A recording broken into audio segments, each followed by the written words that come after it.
देखिए, मिले सौगाते मोदी तो दुखी हुए हमारे सारे विरोधी।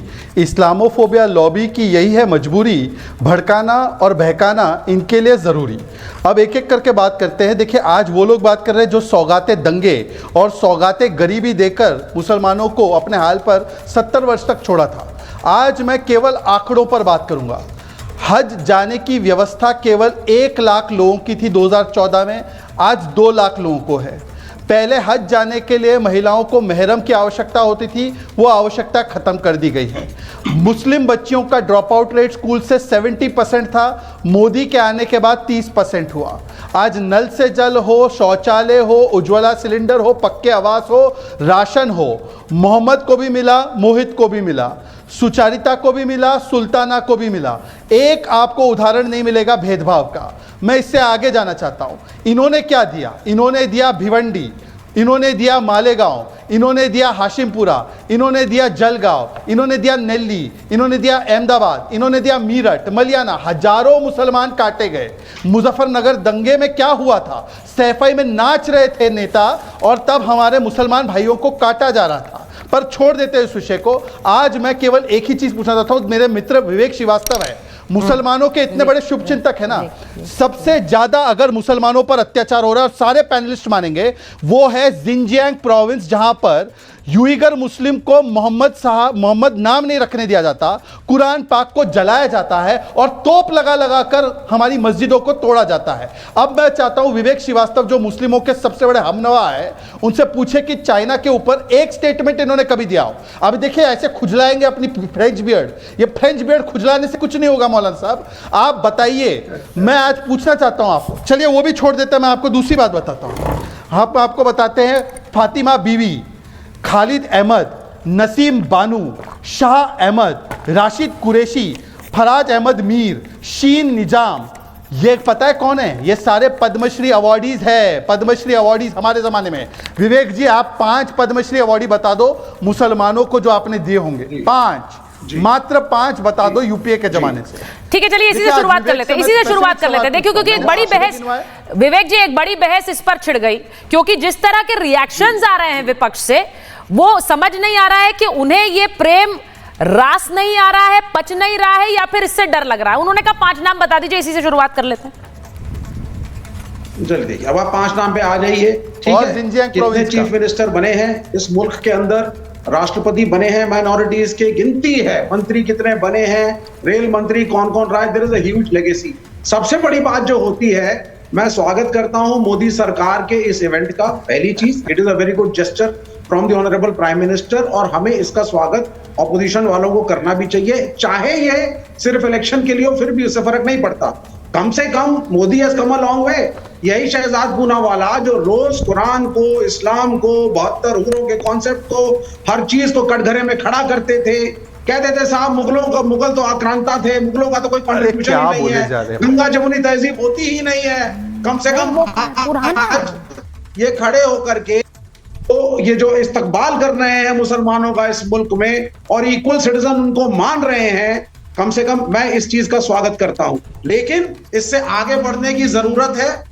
सरकार को, इस प्राइम मिनिस्टर को, आप सेकंड ग्रेड सिटीजन का स्टेटस जो आपने बना रखा है, रोज जो आपका नैरेटिव चलता है, कभी एक गलत हिस्टोरिकली इनकरेक्ट फिल्म छावा जिसको प्राइम मिनिस्टर तक देखते हैं बैठ करके, ये इन चीजों को आपको बदलना होगा।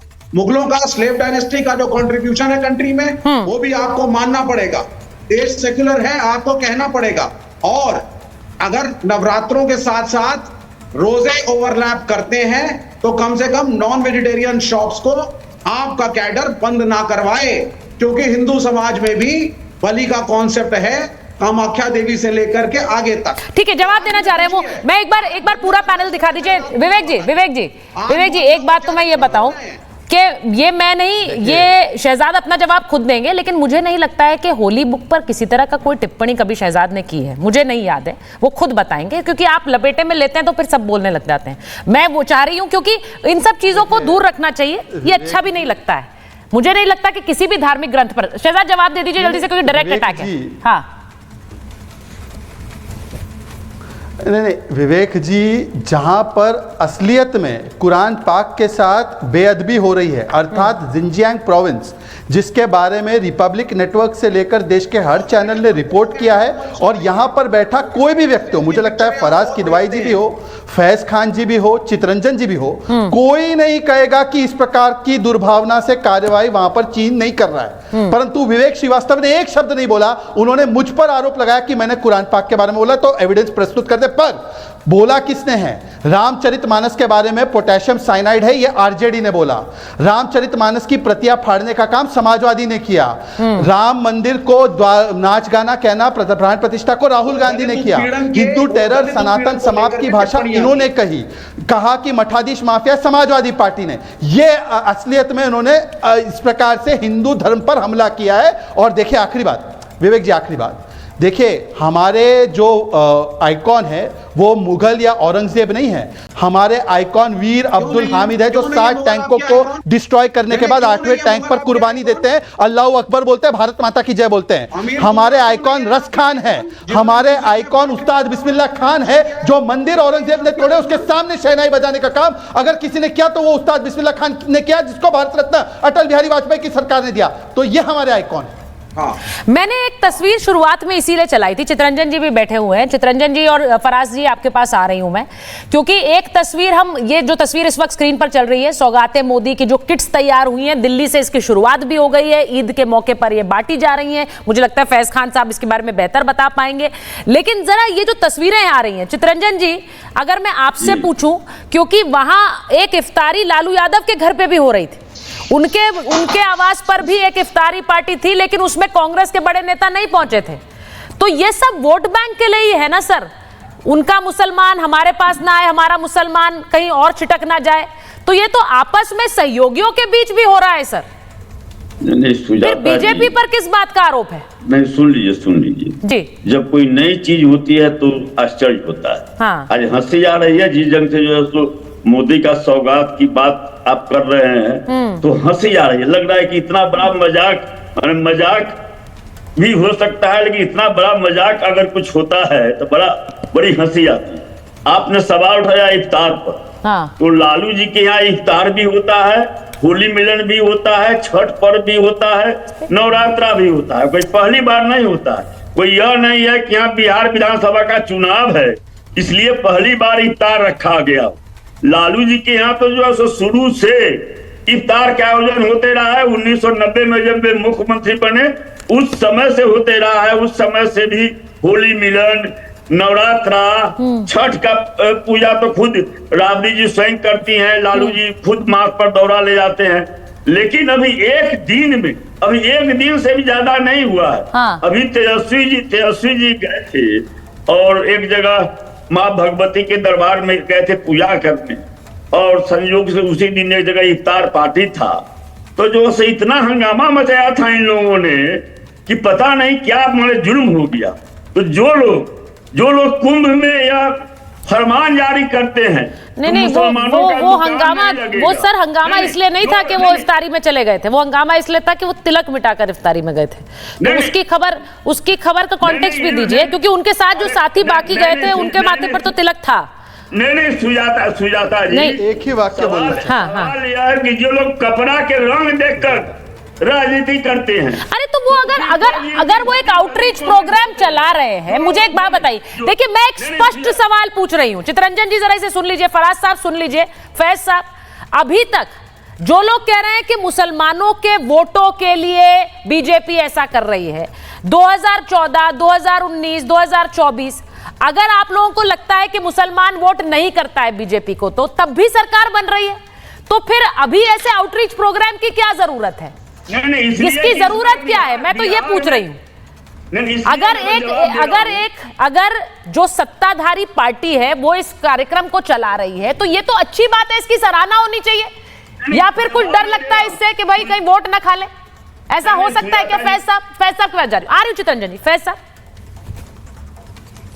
बिस्मिल्लाहिर्रहमानिर्रहीम रब्बिश रहली सदरी वयस्सिर ली अमरी वहलुल उक़दतन मिन लिसानी यफ़क़हू क़ौली। बिरादरान हिंद, अस्सलाम वालेकुम रहमतुल्लाहि व बरकातहू। भारत माता की जय। देखिए सुचरिता जी, मुसलमान किसी का बंधुआ मजदूर नहीं है। जिन पार्टियों ने मुसलमान को बंधुआ मजदूर बनाकर रखा, अब उनको लग रहा है मुस्लिम वोट बैंक उनके हाथ से खिसकने वाला है, तो उनकी ये तिलमिलाहट दिख रही है। सच्चर कमेटी की रिपोर्ट आप ही के द्वारा लाई गई थी और 50 साल आपने ही शासन किया था, और ये कहते हैं कि मुसलमान शिक्षा में सबसे पीछे हैं। मोदी जी ने पॉलिसी लाई मुसलमानों के लिए कि एक हाथ में कुरान और एक हाथ में तलवार खत्म करो, एक हाथ में कुरान और एक हाथ में कंप्यूटर वाली शिक्षा चालू करो। उसका परिणाम यह हुआ कि 50 से ज्यादा मुस्लिम बच्चों ने आईएएस और आईपीएस का एग्जाम पिछले साल निकाला। इसके साथ साथ कर्नल निजामुद्दीन के पैर छू लिए, इसलिए इनको आपत्ति है। हुनर हाट चालू हो गया, इसलिए इनको आपत्ति है। डॉक्टर कलाम साहब को राष्ट्रपति बना दिया गया और आरिफ मोहम्मद खान साहब को राज्यपाल बना दिया गया, आपत्ति, इसलिए इनको वोट बैंक खिसकता हुआ लग रहा है। और मैं बताऊं, हमारे अभी प्यारे भाई पूनावाला साहब ने कहा कि पद्मश्री आप अपने जमाने का बताइए। मैं आपकी बात को ही आगे बढ़ाता हूं मेरे भाई, कि गीता मनीषी अनवर जलालपुरी को पद्मश्री दिया गया। मैं गौ सेवक हूं, शब्बीर मामू गौ सेवक महाराष्ट्र बीड़ के, उन्हें पद्मश्री दिया गया। गुलाम रसूल साहब कश्मीर के शिल्प गुरु हैं, उन्हें पद्मश्री दिया गया। और इस बार 4 लोगों को, ऐनुल हुदा साहब, बेगम बैतूल, फारूक अहमद भी, इन सबको मोदी जी ने पद्मश्री दिया गया। जो कह रहे हैं जी ये नाटक कर रहे हैं, ये चुनावी है, तो नहीं, ऐसी कोई बात नहीं है। सुचरिता जी, आपने कहा कि मुस्लिमों का अपेक्षाकृत वोट 2014 और 2019 में नहीं मिला, फिर भी मोदी जी ने किसी के साथ भेदभाव नहीं किया। ये सारी मैं जो योजनाएं बता रहा हूं, और उन्होंने अरबी तक में समझाया कि भाई शिक्षा हासिल करो, अलहिकमत ज़ल्लतुल मोमिन फहसो वज़दहा अहक्को बेहा। दुनिया में जहां भी ज्ञान मिले उसे निसंकोच हासिल करना हर मुसलमान का हक है। आप मोदी जी की स्पीच निकाल कर देखिए कि भाई हिंदी में समझो, शिक्षा हासिल करो, नहीं तो अरबी में आप समझो। मोदी जी जब इतना कर रहे हैं, मुसलमान वोट दे या ना दे इससे उनको मतलब नहीं है। आयुष्मान का लाभ मुसलमानों को मिलता रहेगा, उज्ज्वला का लाभ मिलता रहेगा, यस, हर घर नल योजना का लाभ, प्रधानमंत्री आवास योजना का लाभ, उस्ताद योजना का लाभ मिलता रहेगा। तो ये आरोप गलत है कि चुनाव के कारण कर रहे हैं।